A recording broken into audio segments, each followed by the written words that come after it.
ከአማራ ፋኖ ብሔራዊ ኃይል የጎጃም የጎንደርና የሸዋ ቀጠናዎች ሰፋ ያሉ ዕለታዊ መረጃዎች ደርሰውናል። እሱን ወደ እናንተ ላድረስ ከጎጃም ነው የምጀምረው። እንደተለመደው የአማራ ፋኖ ብሔራዊ ኃይል ጎጃም ቀጠና ጠቅለል ያሉ ዕለታዊ መረጃዎችን እንደሚከተለው ልከውልናል። ወደ እናንተ እናደርሰዋለን። የአማራ ፋኖ ብሔራዊ ኃይል በጎጃም ቀጠና የ24 ሰዓት አባይት ሁነቶች አውደ ውጊያ አንደኛ ሳሙኤል አወቀ 9ኛ ክፍለ ጦር የአማራ ፋኖ ብሔራዊ ኃይል ጎጃም ቀጠና የ9ኛ ሳሙኤል አወቀ ክፍለ ጦር የሶማ ብርጌድና የ8ኛ በላይ ዘለቀ ክፍለ ጦር አባ ኮስተር ብርጌድ በጋራ በመቀናጀት በቀን 8/10/2017 ዓ.ም ከደብረ ወርቅ ከተማ በቅርብ ርቀት በሚገኙት ቀበሌዎች በተለምዶ ወፍና፣ አብራጅት፣ ቡሽት፣ ኮኛ እና ተንጉማ በተባሉ ቦታዎች ከጧቱ 1 ሰዓት እስከ ምሽቱ 12 ሰዓት ተኩል የአብይን ወራሪ ኃይል የብርሃኑ ጁላን ዘራፊ ቡድን ሲቀጠቅጡት ውለዋል። በጀግኖቹ የሶማና የአባ ኮስተር ብርጌድ አባሎች ከፍተኛ ምት የደረሰበት የጠላት ኃይል የደረሰበት ኪሳራ ከፍተኛ ስለነበር አስከሬንና ቆስለኛ ሰብስቦ ከቀጠናው ለመውጣት ሲከብደው ከፈለገ ብርሃን ከቢቸናና ከደብረ ወርቅ ኃይል በማውጣጣት 4 መኪና ወራሪ ይዞ በመግባት አስከሬኑንና ቆስለኛውን በወጉ ሳይሸክፍ በየመንገዱ እያንጠባጠበ እንዲመለስ ግድ ሆኖበታል። መረጃ ያወጣብኛል ብሎ በመፍራት የደብረ ወርቅ ሆስፒታል ሐኪሞችን ስልካቸውን በመቀማት ጠርንፏል። በተደረገው አውደ ውጊያ የጠላት ላይ የደረሱ ሰብአዊና ቁሳዊ ኪሳራዎች አንደኛ ወፍና፣ አብራጅት፣ ቡሽት፣ ኮኛ እና ተንጉማ ቀበሌዎች ላይ በተደረገ ውጊያ 1 ኤፍኤስአር ቁስለኛ ደብረ ወርቅ ሆስፒታል አስገብተዋል። ሆስፒታል ከገቡት ውስጥ 17 የጠላት ኃይል ከባድ ቁስለኛ መሆናቸውን አረጋግጠናል። ሁለተኛ በእነዚህ ቀበሌዎች በተደረገው አውደ ውጊያ ጠላት በ2 ፓትሮልና በአንድ አምቡላንስ አስከሬን ሲያመላልስ የዋለ ሲሆን 44 የምርኮኛው የብርሃኑ ጁላ ወራሪ እስከ ወዲያኛው ተሸኝቷል። 9 አጥባይ ለብስ ሚሊሻም አብሮ ተደምስሷል። ሶስተኛ መጣያ ቀበሌ በተደረገ አውደ ውጊያ 2 አጥባይ ለብስ ሚሊሻ እስከ ወዲያኛው ሲሸኝ 2 ቆስሏል። የተደመሰሱት አጥባይ ለብስ ሚሊሻዎች የሸጋው ምናሉ አጃቢና የቅርብ ቤተሰብ የነበሩ መሆናቸውን ማረጋገጥ የቻልን ሲሆን በስም አንደኛ አልየው አባተና አልየው አባተና ሁለተኛ ወርቁ ድንቋ ላይ የሚባሉት ተደምስሰዋል። በመጨረሻም ከባድ ምት ያስተናገደው የዘራፊው ቡድን የማህበረሰቡን ሀብት ንብረት በመዝረፍ በማውደም ንጹሃንን በከባድ መሳሪያ በማቁሰል ቁጭቱን በህዝብ እየተወጣ ፈርጥቷል። ሁለተኛ ጎጃም አገው ምድር 3ኛ ክፍለ ጦር ጊዮን ብርጌድ ሰከላ የድል ውሎን የሚከተለው ይመስላል። አሸባሪው ኃይል ከሰከላ ወረዳ ወደ ጉደራ ቀጠና ጎለም ቀበሌ እንቀሳቀሳለሁ ያለውን ጠላት የጊዮን ሻለቃ ልኩን አናግረውታል።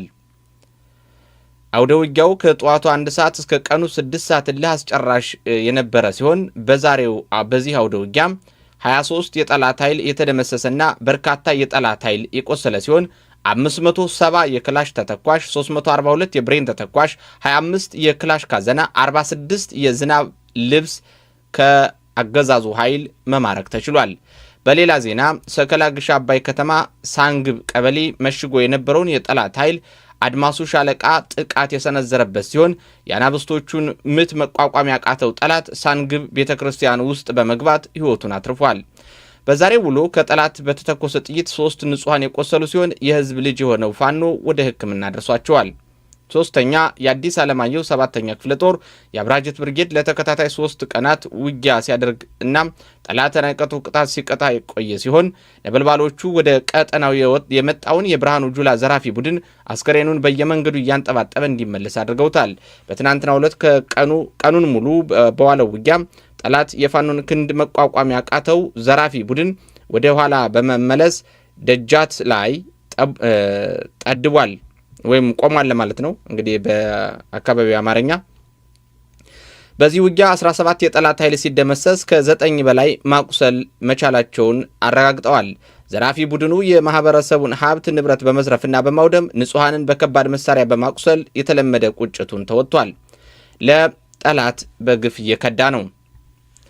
ሰኔ 9 2017 ዓ.ም ከነማይ ወረዳ ጣልማ ቀበሌ መሽጎ ከሚገኘው የአድማ ብተና ካምፕ ላይ ያገዛዙን ኃይል በመክዳት የአማራ ፋኖ ብሔራዊ ኃይል በጎጃም 8ኛ በላይ ዘለቀ ክፍለ ጦር አባ ኮስተር ብርጌድን ተቀላቅለዋል። የተቀላቀሉት አንደኛ አበባ አባተ፣ ሁለተኛ በለጠ መንገሻ የሚባሉት ፋኖን የተቀላቀሉ የልዩ ኃይል አባላት ሲሆኑ በተመሳሳይ የወራሪውና ዘራፊው የብርሃኑ ጁላ ሰራዊት በዛሬው ዕለት አንድ አድማ ብተና ተድላጓሉ ብርጌድን፣ 2 መከላከያ አዋባል ብርጌድን፣ 1 መከላከያ ከነ ስናይፐሩ እና 2 ሚሊሻ ከነ ሙሉ ትጥቃቸው አብራጅት ብርጌድን ተቀላቅለዋል። በአጠቃላይ ወደ አዲስ ዓለማየሁ 7ኛ ክፍለ ጦር 5 ክላሽና 1 ስናይፐር ገቢ ሆኗል።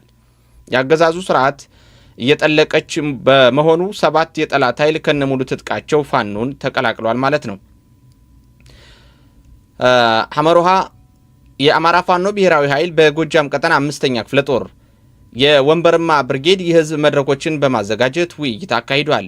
ዛሬ ሰኔ 8 የትናንት ማለት ነው ሰኔ 8 2017 ዓ.ም በቀንጠፍን ቀበሌ ስለ ትግሉ ፈተናዎችና አቅጣጫዎችን ከህዝቡ ጋር ውይይት ተካሂዷል።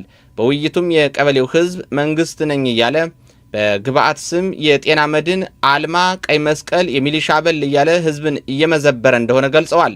የቀበሌው ህዝብ ከትግሉ ጎን እንደሆነና ይህንን ስርዓት መፋለም መታገልም እንደሚፈልግ በሐሳባቸው ገልጸዋል። አቶ ቀረብህ የቀበሌው አስተዳዳሪ ትግሉን ለማደናቀፍም ሆነ ለመጎተት የሚሞክር ግለሰብ ካለ እርምጃ እንደሚወሰድ የህዝቡን ሰላም ጸጥታና ጤና በተመለከተ በተጠበቀ መልኩ ከትግሉ ጎን ለጎን ህዝቡ ዘብ እንደሚቆም ገልጸዋል ሲል ፋኖ ኢንጂነር ካሳሁን አማን የወንበርማ ብርጌድ ህዝብ ግንኙነት መምሪያ ኃላፊ ተናግሯል። አዲስ ትውልድ፣ አዲስ አስተሳሰብ፣ አዲስ ተስፋ የአማራ ፋኖ ብሔራዊ ኃይል ጎጃም ሰኔ 9 2017 ዓ.ም የተጠቃለለ ዜና ነው። እንግዲህ እስካሁን ያቀረብኩላችሁ እጅግ በጣም አድርገን እናመሰግናለን። በነገራችን ላይ በጣም በርካታ ፎቶዎች ናቸው አብረው የሚላኩልን እዚህ ከዜናው ጋር ፎቶዎችን የማናቀርባቸው። አንደኛ የህዝብ ፎቶዎች ጥሩ ሊሆኑ አይችሉም በሚል ነው የህዝብ ፎቶዎችን የማናቀርበው። የምርኮኞችን ደግሞ እያቀናጀን በዶክመንታሪ መልኩ ወደ እናንተ ስለምናቀርብ እንግዲህ በየዕለቱ የሚደርሱንን የምርኮኛ ብዛት ፎቶአቸውን በማሳየት ጊዜ ስለሚገልብን መሆኑን ከግምት ውስጥ እንድታስገቡ። ምክንያቱም አስተያየት ስለመጣ ነው የምርኮኞችንና ህዝባዊ ስብሰባ ሲካሄድ ፎቶ ስንልክላችሁ አታሳዩንም የሚልና እኔ እንዲሁ ከትልቅ ይቅርታ ጋር ህዝባዊ ስብሰባዎችን ፎቶ ማላሳይበት ምክንያት ለህብረተሰቡ ትንሽ እንትን ስለምል ነው። ማለት በቃ ህብረተሰቡ ላይ አስርገው አስገብተው ግንባር ቀደም የአርሶ አደር እና የህዝብ አባላትን እርምጃ ሊያስወስዱ ስለሚችሉ ከዛ አንጻር እንደ ፎቶአቸው ለታሪክ ቢቀመጥና አሁን ላይ ግን እንደው አግባብ ባለው መልኩ ቢገለጽ ከሚል እሳቤ እንደሆነ እንድትረዱልኝ ማለት ፈልጋለሁ። አሁን በቀጣይ ማልፈው ደግሞ ወደ ሸዋ ነው። የፈራነው ነገር እየሆነ ነው ይለናል። ምንድነው የፈራነው ነገር እየሆነ ነው ማለት ምን ተከስቶ ነው? እንደሚከተለው እንደወረደ የተላከልኝን ዜና ወደ እናንተ አድርሰዋለሁ። በምንጃር ሸንኮራ ወረዳ በዮሐንስ ሸንኮራ ቀበሌ በመምሬ ገዙ በትረ የጀመረው ግድያ እነሆ ዛሬ ሰኔ 9 2017 ዓ.ም በጠዋቱ 1 ሰዓት ያገዛዙ ሰራዊት ለልዩ ኦፕሬሽን የተመለመሉት ገዳይ የሚሊሻ ቅጥረኞቹ የአይሱዙ ቅጥቅጥ ሾፌርን አቶ ጉልማን በመግደልና መኪናውንም በማቃጠል ግፍ ፈጽመዋል። ጉዳዩ በፋኖ እንደተፈጸመ ለማስመሰልም የሞከረው ያገዛዙ ሰራዊት ሟች ጠዋት የፋኖ አባላት ከግዳጅ ሲመለሱ ትንሽ መንገድ ሸኘን ብለው ሾፌሩ መሸኘቱን ተከትሎ ነው ያገዛዙ ሰራዊት መረጃ ደርሷቸው ነበርና በወንድማችን ጉልማ ላይ ዘግናኝ በሆነ መንገድ በበርካታ ጥይት ከገደሉም በኋላ መኪናው ወደ ከሰም አፋፍ ጅማ ገብርኤል በመውሰድ ሰው እንዳያያቸው ተደብቀው እንዳቃጠሉት መረጃው ይደረሰን። ይህ ሴራቸው በዋናነት ፋኖ ግፈኛ ነው ብለው ከህዝባችን ለመነጠል ያለመ ሴራ ሲሆን ይህንን ሽፋን በመጠቀም ደግሞ በህዝባችን ላይ ሌላ ጭፍጨፋ ለመፈጸምና ስሜታዊ ሆኖ ፋኖ የበቀል እርምጃ እንዲወስድ የተጠናና የተዋደደ ሴራ ጀምረዋል። በዚህ መሰረት ዛሬ ከሹፌር ጉልማ ሞት በኋላ የፋኖ ቤተሰብ ቤቶች ከነሙሉ ንብረታቸውና እህላቸው ብሎም እንስሳቸውም ጭምር 5 ቤቶች ተቃጥለዋል። ለመጥቀስ ያክል የአቶ አግዝ ቤት፣ የአቶ አግዝ ወንድም አቶ ደረሰ የሳቸው ቤት፣ የፍስሐ ቤትና የጋሽ መንግስቱ ቤት ተቃጥሏል። በማጠቃለያ በቀጣይ ያገዛዙ ሰለባ እንዲሆኑ የተወሰነባቸው ከዚህ በፊት የፋኖ አባላት የነበሩ ብለው የመዘገቧቸው ታማኒነት እንዲኖረው ጥቂት የብልጽግና ዋና ደጋፊዎች እንደሆነ መረጃው ደርሶናልና ማህበረሰባችን ያገዛዙ እኩይ ሴራን በመረዳት ራሱን ከሴራው እንዲከላከል አሁንም ደጋግመን ጥሪያችንን እናስተላልፋለን።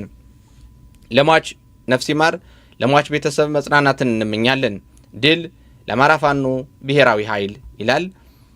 በዚሁ ወደ ቀጣይ ዜናንም አልፈው ወደ ቀጣይ ዜና ሳልፍ የአማራ ፋኖ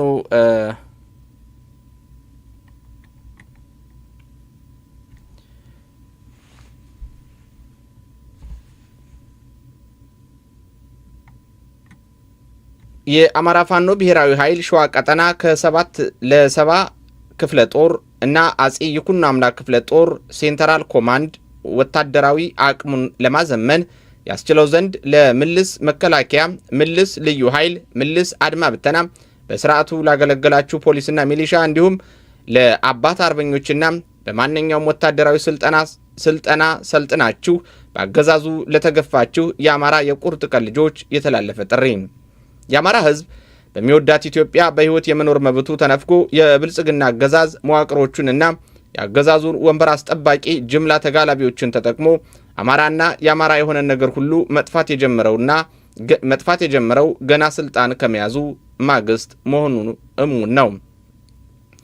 ይህ አገዛዝ በገጠርም ሆነ በከተማ የአማራን ሕዝብ እንዲጨፈጨፍ፣ እንዲፈናቀልና ንብረቱ እንዲወድም ወይም እንዲዘረፍ እድል ገጥሞት ከሞት የተረፈውን በመከራ ሕይወቱን እንዲገፋ የሚያደርጉ አደረጃጀቶች ሰርቶ ሲያስገድለን እና ሲገድለን የቆየ በመሆኑ ከሰብአዊነትና ፍትህ ጎን ለሚቆም ሰብአዊ ፍጡር ሁሉ ግልጽ ነው። በመሆኑም እንደ ኢትዮጵያ እየኖርን እንደ አማራ መገደል፣ እንደ አማራ ተገድለን እንደ ኢትዮጵያ መቀበር ይብቃን ያሉ የአማራ የቁርጥ ቀን ልጆች የመሰረቱት የፖለቲካ ትጥቅ ትግልን ስልቱ ያደረገ የአማራ ፋኖ ብሔራዊ ኃይል ሸዋ ቀጠና የ7 እና አጼ ይኩኖ አምላክ ክፍለ ጦር ማዕከላዊ ኮማንድ ጥሪ አቅርቦላችኋል። ይህ የህልውና ትግል ጥሪ የቀረበላችሁ ውድ የአማራ ወታደራዊ ሳይንስ ዕውቀት ያላችሁ በሙሉ አገዛዙ በአራቱም ግዛት የአማራ ፋኖን ብርቱ ክንድ መቋቋም አቅቶት ባለበት ጊዜ ቢሆንም አንድነት ኃይል መሆኑን ስለምናምን እና ሁሉም አማራ ይህን አምባገነን አገዛዝ ነቅሎ በምትኩ በእኩልነት ላይ የሚመሰረት ስርዓተ መንግስት ለመመስረት ስለሆነ ይህ ጸረ ህዝብና ጸረ አንድነት ዘር አጥፊ አገዛዝ በመላው አማራና አዲስ አበባን ጨምሮ የተከበረው የማይሰበረው የአማራ ህዝብ ማሳደድ ከጀመረ ውሎ አድሯል። በመሆኑም ያገዛዙ የሴራ ሰለባ ከምትሆኑ የአማራ የፖለቲካዊ ትጥቅ ትግልን እንድትቀላቀሉ ድርጅታችሁ የአማራ ፋኖ ብሔራዊ ኃይል ሸዋ ቀጠና 7 ክፍለ ጦርና አጼ ይኩኖ አምላክ ክፍለ ጦር ማዕከላዊ ኮማንድ ጥሪያችንን እናቀርባለን። የአማራ ፋኖ ብሔራዊ ኃይል ሸዋ ቀጠና የ7 ክፍለ ጦርና የአጼ ይኩኖ አምላክ ክፍለ ጦር በተቆጣጠራቸው አካባቢዎች በመገኘት ይህንን ጸረ አማራ አገዛዝ ለአንዴና ለመጨረሻ ጊዜ በተባበረ ክንዳችን እስከ መጨረሻው እንድናስወግድ ስንል ጥሪያችንን እናስተላልፋለን። አማራ በልጆቹ ክንድ ከተጋረጠበት የህልውና አደጋ ነጻ ይወጣል። ክብር ለተሰዉ ሰማዕታት። የአማራ ፋኖ ብሔራዊ ኃይል ሸዋ ቀጠና የ7 እና የአጼ ይኩኖ አምላክ ክፍለ ጦር ማዕከላዊ ኮማንድ ይላል። ከትልቅ ይቅርታ ጋር ሴንትራል ኮማንድ የሚለውን ወደ አማርኛ ማዕከላዊ ኮማንድ ብዬ በማንበቤ ከትልቅ ይቅርታ ጋር እንግዲህ የራሴ ትርጉም ስለሆነ ግንዛቤ ውስጥ እንድታስገቡልኝ ማለት ፈልጋለሁ። ኮማንድ የሚባለው ራሱ በአማርኛ በትክክል ከተተረጎመ እንደው በአማርኛ ብንጠቀም ጥሩ ነው፣ ሴንትራል ኮማንድ ከምንለው በሚል ነው። ይህን ካልኩ በኋላ በቀጥታ ደግሞ አሁንም የማልፈው ወደ አማራ ፋኖ ብሔራዊ ኃይል ወደ ጎንደር ቀጠና ይሆናል። ወደ ጎንደር ቀጠና ሳልፍ እንግዲህ ምን ተከሰተ እንደሚከተለው አብረን እንከታተል።